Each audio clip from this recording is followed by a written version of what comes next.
ഭാഷാവൃത്തങ്ങളുടെ സവിശേഷതകൾ.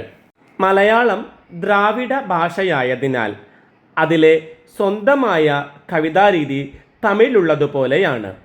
വൃത്തശാസ്ത്ര വിഷയത്തിൽ തമിഴിനും സംസ്കൃതത്തിനും വളരെ വ്യത്യാസങ്ങൾ കാണാം. സംസ്കൃതത്തിൽ പദ്യത്തിൻ്റെ ഒരു ഏകകം യൂണിറ്റ് 2 അർത്ഥങ്ങളായി പിരിയുന്ന 4 വരി ശ്ലോകങ്ങളാണ്. സംസ്കൃതത്തിൽ 4 വരി ശ്ലോകങ്ങളാണ്. എന്നാൽ തമിഴിൽ 2 പാദം ചേർന്ന ഒരു ഇരടിയാണ് ശ്ലോകത്തിന് പകരം.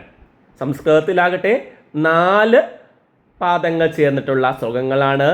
എന്നാൽ തമിഴിലും മലയാളത്തിലും കൂടുതലുമായി കാണുന്നത് 2 വരികൾ അല്ലെങ്കിൽ ഈരടിയാണ് കാണുന്നത്. ശ്ലോകത്തിൽ എന്നതുപോലെ ഈരടിയിൽ അന്വയം പൂർണ്ണമാകണമെന്ന നിർബന്ധമില്ല. ഒരു പാദം തന്നെ ഒരു യതി മുറിയുന്നിടത്ത് നിന്ന് പോയി എന്നും വരാവുന്നതാണ്. ആയതിനാൽ ഈരടി ശ്ലോകം പോലെ പരിപൂർണമായ വസ്തുവല്ല. തമിഴിൽ സംസ്കൃതത്തിൽ എന്ന പോലെ ഗുരു ലഘു നിയമമോ മാത്രാ നിയമമോ അക്ഷര നിയമമോ അല്ല. അശക്കണക്കാണ് ഉള്ളത്. അശകളെ കൊണ്ടാണ് തമിഴിൽ ഗണമുണ്ടാക്കുന്നത്. എന്നാൽ മലയാളത്തിൽ വർണ്ണ നിയമമോ മാത്രാ നിയമമോ 2-1 ഒരു വിധത്തിൽ കാണുന്നുണ്ട്. അതുകൊണ്ട് തന്നെ സൂത്രത്തിൽ പ്രായേണ എന്ന് പ്രയോഗിച്ചിട്ടുള്ളത് ഭാഷാവൃത്തങ്ങൾ തമിഴ് രീതിയെ മുഖ്യമായി അനുസരിക്കുന്നതും 2 പാട്ടുകളായിട്ട് പാടാനുള്ള അംശത്തിലുമാകുന്നു.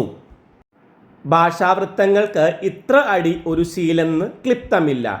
അന്വയം നിർത്തുന്നതും എവിടെയെങ്കിലും ആകാം.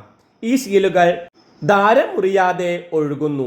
പാടാനുള്ള സൗകര്യമാണ് ഭാഷാവൃത്തത്തിൽ നോക്കുന്നത്. സംസ്കൃതത്തിലെ പോലെ ഗുരു ലഘു നിയമങ്ങളെ അധികം ഗണിക്കാനാവുകയില്ല. കിളിപ്പാട്ട് വൃത്തങ്ങൾ താളമിട്ട് പാടുന്നതിനാൽ അതിൽ അക്ഷരനിയമം കാണുന്നുണ്ട്.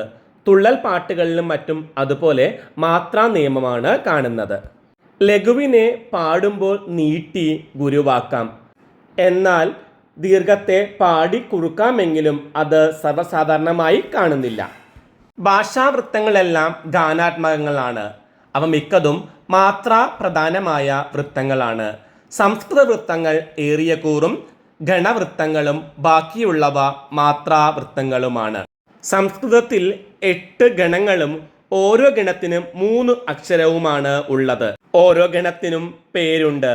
എന്നാൽ മലയാളത്തിൽ അക്ഷരക്കണക്കും മാത്രാക്കണക്കും ഓരോ ഗണത്തിനും വെവ്വേറെയാണ്.